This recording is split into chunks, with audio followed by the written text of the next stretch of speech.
وہ حال ہے. اس سے کیا ملے گا؟ یہ تو خود فقیر ہے. وہ جو آیا ہے اس کی جیب میں 4 پیسے ہیں, چلو دونوں جا کے اس سے مانگتے ہیں. اور کائنات کے اندر مالک کیا فرماتا ہے ہمارے لیے اصول بیان کرتے ہوئے, انتم الفقراء, تم سارے فقیر ہو اس داتا کے, اس الہ کے, اس مشکل کشا کے, اس حاجت روا کے, اس بندہ نواز کے, اس غریب نواز کے, اس بندہ پرور کے. تم سارے مانگتے ہو. جب پوری انسانیت مانگتی ہے اللہ کی, تو فقیر کو فقیر سے تو نہیں مانگنا چاہیے نا. سارے اللہ کے در کے بنتے ہیں, اور تمام خزانوں کی کنجی اللہ کے ہاتھ میں ہے. لہو ما فی السماوات و ما فی الارض, زمین و آسمان میں جو کچھ ہے وہ سب اللہ کا ہے. وَلَهُ الْحَمْدُ فِي الْآخِرَةِ, آخرت میں بھی تمام تعریفیں اسی اللہ کے لیے ہوں گی. تمام تعریفیں اس الہ مالک اور خالق کے لیے ہوں گی. دنیا میں بھی تمام تعریفیں اللہ کے لیے, اور آخرت کی تمام تعریفیں بھی اللہ کے لیے. وَهُوَ الْحَكِيمُ الْخَبِيرُ, وہ بڑی حکمت والا اور ہر چیز کی خبر رکھنے والا. الحمد, اس سے مراد وہ تمام تعریفیں ہیں جو آسمانوں اور زمینوں کے درمیان ہو سکتی ہیں. آسمانوں اور زمینوں کے درمیان جتنی تعریفیں ہو سکتی ہیں, ان تمام تعریفوں کا حقدار ایک اللہ ہے. سب تعریفوں کا حقدار صرف اللہ ہے, جو آسمان اور زمین اور ان میں پائی جانے والی ہر چیز کا مالک ہے. ہر چیز کے خزانے اللہ کے پاس ہیں.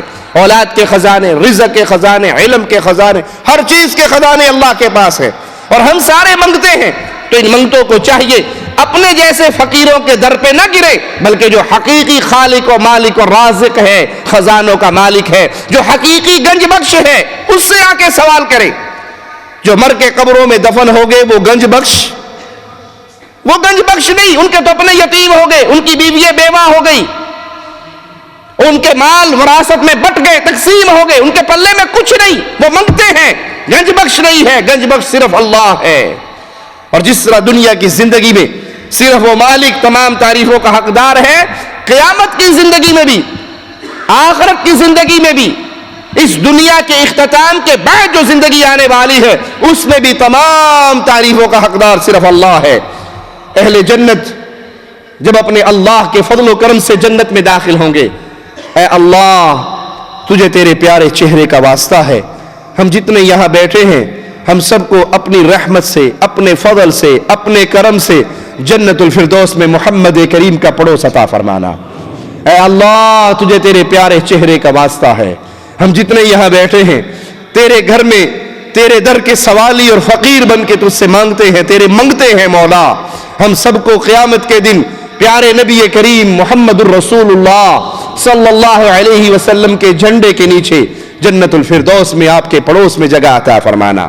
اہل جنت جنت میں جائیں گے, جنت میں داخل ہوں گے تو ان کی زبان پہ کیا ہوگا, ان کا ترانہ کیا ہوگا, وہ جملے کیا کہیں گے؟ وَقَالُوا الْحَمْدُ لِلَّهِ الَّذِي صَدَقَنَا وَعْدَهُ, وَقَالُوا الْحَمْدُ لِلَّهِ. اہل جنت جنت میں داخل ہوتے ہوئے کہیں گے ساری تعریفیں اللہ کے لیے, الحمدللہ الذی صدقنا وعدہ, ساری تعریفیں اس اللہ کے لیے جس اللہ نے ہم سے کیا ہوا وعدہ پورا کر دیا, سچا کر دکھایا. اور ہم سے وعدہ کیا ہے کہ تم اس دنیا پہ رہتے ہوئے شریعت محمدیہ پہ عمل کرو, عبادت اللہ کی کرو, اتباع محمد الرسول اللہ صلی اللہ علیہ وسلم کی کرو. یہ دنیا 60 سال 70 سال 80 سال گزر جائے گی, اگر تم نے اللہ کی عبادت میں کسی اور کو شریک نہ ٹھہرایا, محمد کریم صلی اللہ علیہ وسلم کی اطاعت میں اتباع میں کسی اور کو ساجی اور شریک نہ بنایا, بلکہ پوجا تو اللہ کو, پوجا کا ہر طریقہ پوچھا تو محمد الرسول اللہ کو, تو اللہ کا وعدہ ہے جو انسان ایسا کرے گا میں اس کو جنت میں داخل فرما دوں گا. حق اللہ علی العباد ان یعبدوہ, یہ اللہ کا حق ہے بندوں پر کہ بندے اس اللہ کی عبادت کریں. وحق العباد علی اللہ, اور جو اس حق کو پورا کرتا ہے پھر اللہ پر اللہ کی رحمت سے اپنے مواحد بندوں کا حق بن جاتا ہے کہ جو شرک نہیں کرتا اللہ ایسے بندے کو عذاب نہیں دے گا. دنیا والوں سے جنت کا وعدہ ہے. محمد کریم صلی اللہ علیہ وسلم اپنی مثال بیان کرتے ہیں, فرشتے اللہ کے ملائکہ مثال بیان کرتے ہیں کہ یہ نبی تو وہ ہیں, ان کی مثال تو یہ ہے جیسے کسی نے گھر بنایا, گھر کے اندر دسترخوان بچھایا, اس میں طرح طرح کے کھانے سجائے, پھر اپنے ایک نمائندے کو باہر بھیج دیا جو لوگوں کو اس گھر میں آنے کی دعوت, کھانے کی دعوت دیتا ہے. جس نے اس کی دعوت کو مانا وہ اس گھر میں داخل ہوا, اس نے اس دسترخوان سے فائدہ اٹھایا, اور جس نے اس نمائندے کی بات کو ٹھکرا دیا نہ وہ اس گھر میں داخل ہو سکے گا, نہ اس گھر کے اندر بچھے ہوئے دسترخوان کی نعمتوں سے فائدہ اٹھا سکے گا. فرشتہ کہتا ہے تطبیق بھی کرو, اس مثال کو فٹ بھی کرو. کہ گھر بنانے والا اللہ, گھر اللہ کی جنت, دسترخوان جنت کی نعمت ہے, اللہ کی طرف سے مہمان نوازی ہے, اور اس گھر کی طرف بلانے والے محمد الرسول اللہ صلی اللہ علیہ وسلم. گھر بنانے والا اللہ, گھر اللہ کی جنت, دسترخوان جنت کی نعمتیں, جنت کی طرف بلانے والا کون؟ پیر و مرشد, شیخ و حضرت, امام و مولوی صاحب. ان کی ہر بات مان کے ان کے پیچھے بغیر دلیل کے, بغیر سوال کے چلتے رہے, دوڑتے رہے؟ نہیں, اس گھر کی طرف بلانے والے محمد الرسول اللہ صلی اللہ علیہ وسلم. آپ کا فرما دینا کافی ہے, دلیل ہے, آپ کا فرما دینا دلیل ہے. اور آپ کے علاوہ ہر آدمی سے پوچھا جائے گا جو دین کا مسئلہ بیان کر رہا ہے کہ بھائی آپ کا ادب و احترام سر آنکھوں پہ, لیکن یہ بتاؤ جو تم نے کہا ہے کیا یہ ارشاد محمد الرسول اللہ ہے صلی اللہ علیہ وسلم؟ یہ وعدہ ہے اللہ کا مجھ سے اور آپ سے. اگر اس طرح زندگی گزار کے آؤ گے تو زندگی کے اختتام پہ تم اللہ کی جنت میں داخل ہوں گے. امام الانبیاء محمد کریم صلی اللہ علیہ وسلم فرماتے ہیں میری پوری امت جنت میں جائے گی, پوری امت, الا من ابا, ہاں جو خود یہ کہے مجھے جنت نہیں چاہیے, جو خود جنت میں جانے کا ارادہ نہ رکھے, انکار کر دے. پیارے حبیب محمد کریم صلی اللہ علیہ وسلم سے سوال کیا جاتا ہے یا رسول اللہ صلی اللہ علیہ وسلم وہ کون سا بد نصیب ہے جو خود اپنے منہ سے کہے مجھے جنت نہیں چاہیے؟ اس بد نصیب کا تعارف فاطمہ کے بابا محمد الرسول اللہ صلی اللہ علیہ وسلم کن الفاظ میں کرواتے ہیں؟ من اطاعنی دخل الجنہ ومن عصانی فقد ابا. جو میرے پیچھے چلا وہ جنت کی راہ پہ چلا, جس نے محمد کو چھوڑ دیا اس نے جنت کو چھوڑ دیا صلی اللہ علیہ وسلم. یہ وعدہ ہے مجھ سے اور آپ سے. اس راستے پہ چل کر آؤ گے تو جنت ملے گی. جنتی جب جنت میں داخل ہوں گے تو وہ کہیں گے وقالوا الحمد للہ الذی صدقنا وعدہ. تمام تعریفیں اس اللہ کے لیے ہیں جس نے اپنا وعدہ سچا کر دکھایا. وَأَوْرَثَنَا الْأَرْضَ نَتَبَوَّأُ مِنَ الْجَنَّةِ حَيْثُ نَشَاءُ فَنِعْمَ أَجْرُ الْعَامِلِينَ. اس زمین کا ہمیں اللہ نے وارث بنا دیا, جنت میں جہاں چاہے ہم قیام کریں. فَنِعْمَ أَجْرُ الْعَامِلِينَ. مالک فرماتا ہے عمل کرنے والوں کے لیے بہترین بدلہ ہے. کس کے لیے بدلہ ہے جی؟ آواز نہیں آئی. بہترین بدلہ کس کے لیے ہے؟ عمل کرنے والوں کے لیے. جنت کے ساتھ اللہ کی تعریف اور جنتی لوگوں کا جو وصف بیان ہوا ہے وہ کیا ہے؟ فَنِعْمَ أَجْرُ الْعَامِلِينَ. عمل کرنے والوں کا بہترین بدلہ ہے. جنت کے لیے شرط ہے کہ ہم محنت کریں, جنت کے لیے شرط ہے کہ ہم عمل کریں. خالی دعاؤں سے کام نہیں چلنے والا. محنت ہو, کوشش ہو, جد و جہد ہو, اور پھر اللہ سے اس کی رحمت کے ساتھ سوال ہو تو انشاءاللہ انسان اللہ کی جنت میں جائے گا. اب سوچئے جو بندہ فجر کی نماز میں مسجد میں پہنچتا ہی نہیں, جس کو فجر کی جماعت نماز نصیب نہیں, وہ جنت کے لیے محنت کر رہا ہے, وہ اس زمرے میں آئے گا فَنِعْمَ أَجْرُ الْعَامِلِينَ. جس کو سارا دن BBC دیکھنے کی فرصت مل جاتی ہے, قرآن پڑھنے کی فرصت نہیں ملتی, وہ اس زمرے میں شامل ہوگا. جو کرکٹ میچ کے لیے 2 گھنٹے نکال لیتا ہے، عصر کی نماز کے لیے اس کی نیند اگر کوئی اٹھا بھی دے، بعض ایسے بدنصیب بھی ہوتے ہیں کہ ان کی بیویاں نیک ہیں، وہ بیوی اٹھاتی ہے، اٹھو جی نماز پڑھ لو۔ کسی گھر میں تو میاں بیوی کی لڑائی ہوتی ہے، یہ کھانا نہیں بناتی، یہ میرے آگے زبان چلاتی ہے، یہ بچوں کا خیال نہیں کرتی، جو معقول باتیں گھروں میں اختلاف کا باعث بنتی ہیں۔ ہم کچھ ایسے گھروں کو بھی جانتے ہیں جس میں اختلاف اور لڑائی اس وجہ سے ہوتا ہے، یہ بیگم صاحبہ میں نماز دے ٹائم تے اٹھا دیندی ہے، وڈی مولوانی ٹک دی نہیں کیتے، میرے سونے کا ٹائم ہوتا ہے، اٹھو جی نماز پڑھو۔ تو کیا وہ جنت میں جانے والوں کی لائن کے اندر لگا ہوا ہے، اس محنت میں شامل ہے؟ پیارے حبیب محمد کریم صلی اللہ علیہ وسلم ایک میاں بیوی کا ذکر کر رہے، اور معاف کرنا یہ ذکر فرائض کے اوپر نہیں ہے، فجر کی نماز پہ نہیں ہے، ظہر کی نماز پہ نہیں ہے۔ کتنے وہ بد نصیب ہیں جو مستقل ظہر کی نماز کے تارک ہیں، رات کو ڈیوٹی ہوتی ہے، اب فجر پڑھ کے سوتے ہیں تو عصر پہ جا کے آنکھ کھلتی ہے، عصر بھی گئی ظہر بھی گئی، 5 بجے اٹھے، آنکھیں بلتے ہوئے، ان کا دن 5 بجے شروع ہوتا ہے۔ اللہ نے دن بنایا ہے کمائی کے لیے، رات بنائی ہے آرام کے لیے، وہ رات کو دن کا مقام دیتے ہیں، دن کو رات کا مقام، ساری رات جاگتے ہیں۔ پرندوں میں ایک پرندہ ہے نا جو رات کو جاگتا ہے، کیا نام ہے اس کا؟ وہ رات کو ہی جاگتا ہے، اس کو دن کو نظر نہیں آتا، اور سورج کی روشنی دیکھ کے اندھا ہو جاتا ہے بیچارہ۔ اور یہاں بھی اسی جانور کے انسانوں نے اپنا طریقہ اپنا لیا، رات کو 3 بجے فون کرو گے تو پہلی بیل پہ اٹھا لیں گے، السلام علیکم خیریت سے ہیں، اور دن میں 12 بجے بھی فون، 11 بجے کرو، نیندر دے ٹائم تو تنگ کرتا رہنا یار، تینوں پتہ نہیں سون دا ٹائم ہے۔ انا للہ و انا الیہ راجعون۔ پیارے نبی فرماتے ہیں ایک عورت اپنے خامن کو اٹھاتی ہے تہجد کی نماز کے لیے، اور وہ اٹھنے میں سستی کرتا ہے تو یہ پانی تھوڑا لے کے اس کے منہ پہ چھینٹے مارتی ہے کہ اٹھو نماز پڑھ لیں۔ یا بیوی سوئی ہوئی ہے تو نیک خامند اٹھتا ہے تہجد کے لیے، اپنی بیگم کو اٹھاتا ہے، وہ نہیں اٹھتی تو پانی کے چھینٹے اس کے چہرے پہ مارتے ہیں۔ یا فرض نماز کا ذکر نہیں، اب تو گھروں کی لڑائی کے اسباب یہ بن چکے ہیں کہ یہ ظہر پہ ہمیں اٹھاتی ہے، یہ نماز کے لیے ہمیں اٹھاتی ہے، اور ہم جب اٹھیں گے دیکھیں گے پھر ساری اکٹھی پڑھ لیں گے، ابھی تو سونے کا ٹائم ہے، سونے دیجئے۔ اور یہاں مسلمان میاں بیوی کا ذکر ہو رہا جو ایک دوسرے کو اٹھانے کے لیے کتنے حریص ہیں کہ پانی کے چھینٹے مارتے ہیں، اللہ ایسے گھر والوں سے راضی ہو جاتا ہے۔ جنت میں جانے کے لیے مالک نے اہل جنت کو جو آخر میں خوشخبری سنائی، فَنِعْمَ أَجْرُ الْعَامِلِينَ، یہ بہترین بدلہ ہے عمل کرنے والوں کا۔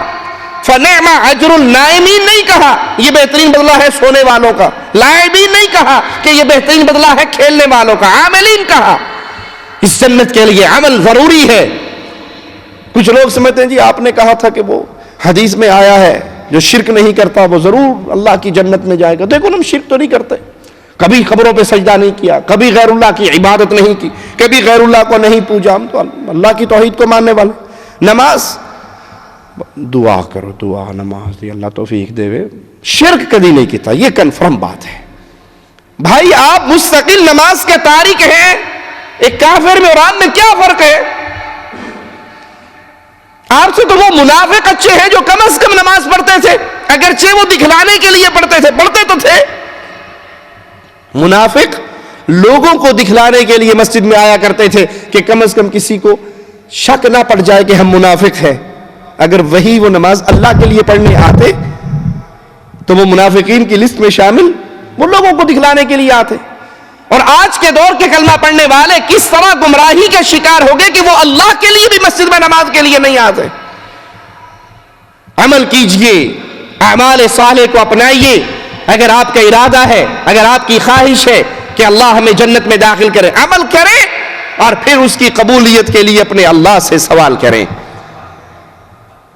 صحیح بخاری میں رسول اللہ صلی اللہ علیہ وسلم کا ایک یہودی بچے کے ساتھ ایک قصہ مذکور ہے، آئیے اس پہ غور کرتے ہیں۔ پیارے حبیب صلی اللہ علیہ وسلم کو خبر ملتی کہ ایک یہودی بچہ اپنے گھر میں بیمار ہے، یہ آپ کی خدمت کیا کرتا تھا، آپ کی خدمت میں رہا کرتا تھا، آپ اس کے گھر اس کی عیادت کے لیے چلے گئے۔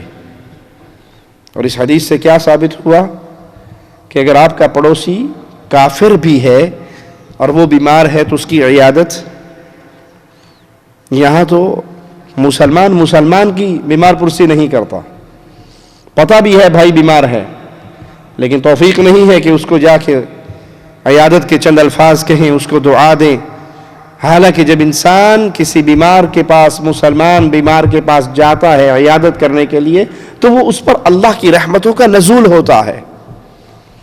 آپ اس کے دروازے پہ پہنچے، اس کے گھر میں آئے اور اس کی بیماری کو دیکھا تو کہنے لگے یا غلام قل لا الہ الا اللہ۔ صرف بیماری کی عیادت تک ماجرا نہیں رکا، اس کو اسلام کی دعوت بھی دی۔ یہ حدیث ہمیں سبق دیتی ہے کہ ہم کہیں جائیں تو ان کو اسلام کی دعوت دیں۔ اگر وہ مسلمان ہیں اور ان کے اندر کچھ برائیاں نظر آئیں تو پیار اور محبت سے، درد کے ساتھ ان کی اصلاح کی کوشش کریں۔ پیارے نبی فرماتے ہیں یا غلام قل لا الہ الا اللہ، اے بیٹے لا الہ الا اللہ اس کا اقرار کر لو۔ وہ بیماری کی حالت میں اپنے باپ کو دیکھتا ہے تو باپ کہتا ہے کہہ دے جو ابو القاسم نے کہا ہے۔ یہودی جانتے تو تھے کہ محمد الرسول اللہ صلی اللہ علیہ وسلم سچے نبی ہیں، یہودیوں کو علم ہے اس بات کا، صرف عداوت، حسد اور بغض کی وجہ سے آپ کی نبوت کو تسلیم نہیں کرتے، وگرنہ وہ آپ کو ایسے جانتے تھے جیسے اپنی اولاد کو جانتے ہیں، آپ کی حقانیت کو، آپ کی صداقت کو۔ تو اس نے کہا کہہ دے جو ابو القاسم کہہ رہے ہیں۔ اس بچے نے کہا اشہد ان لا الہ الا اللہ واشہد ان محمد رسول اللہ۔ پیارے حبیب صلی اللہ علیہ وسلم اس کے پاس سے اٹھتے ہیں، اس کا کلمہ سنتے ہیں، شہادتین کے اقرار سنتے ہیں، آپ کی مبارک پیاری زبان حرکت میں آتی ہے اور آپ کیا الفاظ کہتے ہیں سنیے، الحمدللہ الذی انقذہ من النار۔ تمام تعریفیں اس اللہ کے لیے ہیں جس اللہ نے اس کو جہنم کی آگ سے محفوظ کر دیا، بچا لیا۔ اور ایک روایت میں ہے تمام تعریفیں اس اللہ کے لیے ہیں جس اللہ نے میرے ذریعے اس کو جہنم کی آگ سے بچا لیا۔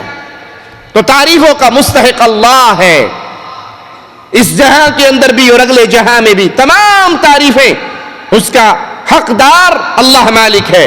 ابو داؤد میں پیارے نبی محمد کریم صلی اللہ علیہ وسلم کا یہ فرمان موجود ہے، آپ اپنی امت کو درس دے رہے ہیں کہ تم میں سے اگر کوئی کپڑا پہنے، لباس پہنے، تو اس لباس پہنتے وقت الفاظ کیا کہے، الحمدللہ الذی کسانی ھذا ورزقنیہ من غیر حول منی ولا قوہ۔ تمام تعریفیں اس اللہ کے لیے جس اللہ نے مجھے یہ عطا کیا، یہ کپڑا مجھے پہنایا، اور میری کسی ذاتی قوت اور طاقت کے بغیر اللہ نے مجھے عطا کیا۔ ہمارے پاس جو کچھ بھی ہے وہ کس کا دیا ہوا ہے؟ جب ماں کے پیٹ سے آئے تھے ہمارے ساتھ کچھ تھا؟ جسم پہ چیتڑے تھے؟ خالی ہاتھ؟ جب اس جہاں کو چھوڑ کر جائیں گے تو کیا ہوگا؟ خالی ہاتھ۔ تو یہ جو کچھ عطا کیا گیا، اس دنیا میں جو کچھ ملا ہے وہ کس نے دیا ہے؟ اللہ مالک نے۔ تو جو کچھ اللہ نے دیا ہے اس دیے ہوئے کا شکر ادا کرنا چاہیے یا نہیں؟ اور اس کا شکر کیا ہے کہ اللہ نے جس کا جو حق رکھا ہے وہ اس حقدار کو دے دیا جائے۔ زمیندار اگر ہوں، زمینیں ہوں، تو اپنی بیٹیوں کو، اپنی بہنوں کو حق دیتے ہیں؟ کیا کہتے ہیں؟ ساڑھی زمین ہو لے جائے گا۔ جب آپ ماں کے پیٹ سے آئے تھے تو آپ کی زمین تھی، 2 مربع ساتھ لے کر آئے تھے، 10 کنال آپ کی تھی اس وقت؟ کتنی زمین تھی؟ فقیر تھے آپ، خالی ہاتھ تھے، کچھ بھی نہیں تھا۔ تو یہ کس نے دیا سارا کچھ؟ اللہ نے۔ پھر یہ کیوں کہتے ہو کہ ہماری زمین وہ لے جائے گا؟ بھائی یہ زمین آپ کو اللہ نے دی، یہ مال آپ کو اللہ نے دیا، یہ تجارت کے ذریعے جو کچھ آپ کو ملا اس کا عطا کرنے والا مالک ہے۔ اب اللہ نے اس میں جس کا حق رکھا ہے، وہ بیوہ ماں کا حق ہو، وہ بچیوں کا حق ہو، وہ عورتوں کا حق ہو، وہ یتیموں کا حق ہو، وہ تمام حقوق رکھنے والا بھی اللہ ہے۔ تو اس کا شکر یہ ہے اللہ کے کیے ہوئے عطا کیے ہوئے مال کا کہ اس میں سے اللہ نے جس کا جو حق رکھا ہے وہ اس کو دے دیا جائے۔ صحیح بخاری میں پیارے حبیب محمد کریم صلی اللہ علیہ وسلم کی معراج کی رات کا ایک واقعہ مذکور ہے۔ پیارے نبی علیہ الصلوۃ والسلام کے سامنے شراب اور دودھ یہ دو چیزیں پیش کی گئی معراج کی رات. نبی کریم صلی اللہ علیہ وسلم نے دودھ اٹھا لیا اور دودھ پی لیا. جبرائیل علیہ الصلوۃ والسلام یہ منظر دیکھتے ہیں اور ان کی زبان سے جملہ کیا نکلتا ہے سنیے. الحمدللہ الذی ہداک للفطرہ. تمام تعریفوں کا حقدار وہ اللہ ہے جس نے آپ کی رہنمائی کی فطرت سلیم کی طرف, فطرت کی طرف. آپ نے شراب نہیں اٹھائی, آپ نے دودھ اٹھایا. اور اگر آپ شراب اٹھا لیتے اور شراب پی لیتے تو آپ کی ساری امت ہلاک ہو جاتی, گمراہ ہو جاتی. تمام تعریفیں اس اللہ کے لیے ہیں جس اللہ نے آپ کی فطرت کی جانب رہنمائی کی اور آپ نے دودھ کو لیا. اس لیے پنجاب کے بڑے لوگ دعا دیا کرتے تھے, اب بھی دیتے ہیں, رب دودھ پتر وچ تھوڑ نہ کرے. ایک دودھ میں اللہ کمی نہ کرے, تمہارے گھر میں دودھ رہے, اور ایک بیٹوں میں اللہ کمی نہ کرے. اللہ دودھ بھی عطا فرمائے اور بیٹے بھی عطا فرمائے. اب تو دودھ پینے کا تصور ختم ہو گیا نا جب سے یہ لپٹن چائے آئی ہے. وہ دیہات کے اندر چائے بنا لو. آپ کو دودھ کے حوالے سے ایک عجیب بات بتاؤں, ہر چیز کے کھانے اور پینے پر شریعت اسلامیہ نے ہمیں کیا درس دیا ہے؟ وہ کھانا کھائیں, وہ پانی پئیں, وہ پھل کھائیں, جو مرضی دنیا کی چیز کھا لیں. کیا کہیں؟ الحمدللہ. کیا کہیں جی؟ الحمدللہ. دودھ پینے کی دعا کسی کو یاد ہے؟ جب دودھ پیے تو پھر کیا دعا پڑھے؟ لگتا ہے ساری حیدرآباد دینے. دودھ کوئی نہیں پیتا, سب چائے پینے والے ہیں ہیں. کیا دعا ہے جی؟ آواز آئی تھی یہ کبھی؟ اللہم بارک لنا فی وزدنا منہ. اللہم بارک لنا فی, اللہ جتنا دودھ پیا ہے اس میں برکت عطا فرما. وزدنا منہ, اور بھی پلا.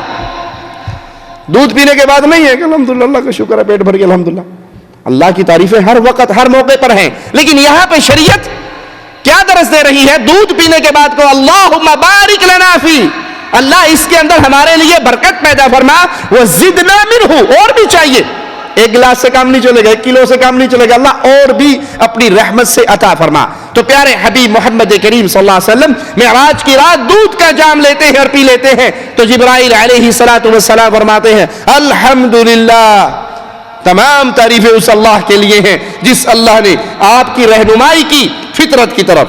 صحیح مسلم میں پیارے حبیب محمد کریم صلی اللہ علیہ وسلم کا فرمان موجود ہے کہ جب سب سے ادنا جنتی, سب سے ادنا جنتی جنت میں داخل ہوگا تو جنت کی حوروں میں سے اس کی 2 بیویاں اس کے پاس آئیں گی. سب سے ادنا جنتی جنت میں جائے گا تو جنت میں اس کی کتنی بیویاں آئیں گی؟ 2 بیویاں. اور جس نے یہاں دنیا میں 2 بیویاں نہیں کی اس کو تجربہ رہے گا وہاں ان 2 سے کیسے ڈیل کرنی ہے. تو بھائی یہاں 2 کرو, 3 کرو, 4 کرو, تاکہ وہاں بھی آپ جنتی مخلوق ہو. جنت کے اندر بھی 2 مل رہی ہے تو یہاں ایک کے ساتھ ہی ساری عمر گزر گئی تو خیر نصیب کی بات ہے. جنتی جنت میں جائے گا تو جنت کی 2 بیوییں حوریں اس کے پاس آئیں گی اور اس کے پاس آ کر کہیں گی کیا؟ الحمدللہ الذی احیاک لنا واحیانا لک. تمام تعریفیں اس اللہ کے لیے ہیں جس اللہ نے تجھے ہمارے لیے زندہ کیا اور ہمیں تیرے لیے زندہ کیا. اللہ نے تجھے ہمارے لیے اور ہمیں تیرے لیے زندگی بخشی, اس اللہ کے لیے تمام تعریفیں ہیں. اللہ کے ملائکہ, اللہ کے فرشتے ہر وقت اللہ کی حمد و ثنا اور اللہ کی پاکی بیان کرتے ہیں. مالک کا فرمان سنیے, ان الذین عند ربک لا یستکبرون عن عبادتہ ویسبحونہ ولہ یسجدون. یقیناً جو تیرے رب کے نزدیک ہیں وہ اس کی عبادت سے تکبر نہیں کرتے. جو اللہ کے قریب ہے, اللہ کے نزدیک ہے, یعنی اللہ کے ملائکہ, وہ اللہ کی عبادت سے تکبر نہیں کرتے. انسان تو تکبر کرتا ہے نا, جو فجر کی نماز پہ مسجد میں نہیں آتا, کہ وہ تکبر نہیں کر رہا؟